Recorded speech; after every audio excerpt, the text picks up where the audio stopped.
দীর্ঘ 1 মাস সিয়াম সাধনা ও ইবাদতের পর শাওয়াল মাসের চাঁদ দেখার মাধ্যমে মুসলিম সম্প্রদায়ের সবচেয়ে বড় ধর্মীয় উৎসব পবিত্র ঈদ উল ফিতর পালিত হবে আগামীকাল। এর মধ্যে রাজধানীসহ সারা দেশে সম্পন্ন হয়েছে ঈদের জামাতের সব প্রস্তুতি। জাতীয় ঈদগাহে সকাল 8:30টায় অনুষ্ঠিত হবে দেশের প্রধান জামাত।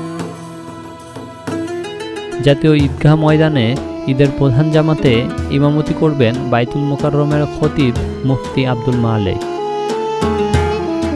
এই জামাতে রাষ্ট্রপতি মোহাম্মদ শাহাবুদ্দিন, প্রধানমন্ত্রী তারেক রহমান, স্পিকার মেজর হাফিজ উদ্দিন, বিরোধী দলীয় নেতা ডাক্তার শাফিকুর রহমান সহ বিশিষ্ট ব্যক্তিবর্গ অংশ নেবে বলে জানা গেছে।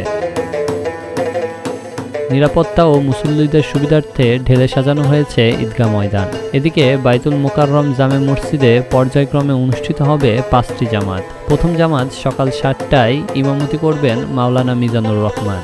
দ্বিতীয় জামাত সকাল 8টায় ইমামতি করবেন মুফতি মহিবুল্লাহ বাকি নাদভি। তৃতীয় জামাত সকাল 9টায় ইমামতি করবেন মাওলানা মোহাম্মদ জাকির হোসেন। চতুর্থ ও পঞ্চম জামাত যথাক্রমে সকাল 10টা ও 11:15টায় অনুষ্ঠিত হবে।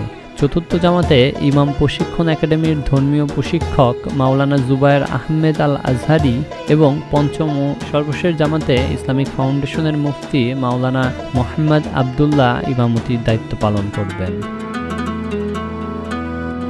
রাজধানীর অন্যান্য স্থানের মধ্যে পুরাতন ঢাকায় মিয়া সাহেবের ময়দান ও খানকা আবু লাইয়া 7 রওজায় সকাল 7টায় এবং ধূপখোলা মাঠ, বাংলাদেশ জামায়াতে আহলে হাদিসের ঢাকা বিশ্ববিদ্যালয় খেলার মাঠ, মুগদা দক্ষিণ মুগদা রাসুলবাদ জামে মসজিদ ও ঢাকা বিশ্ববিদ্যালয় খেলার মাঠে সকাল 7:30টায় জামাত অনুষ্ঠিত হবে।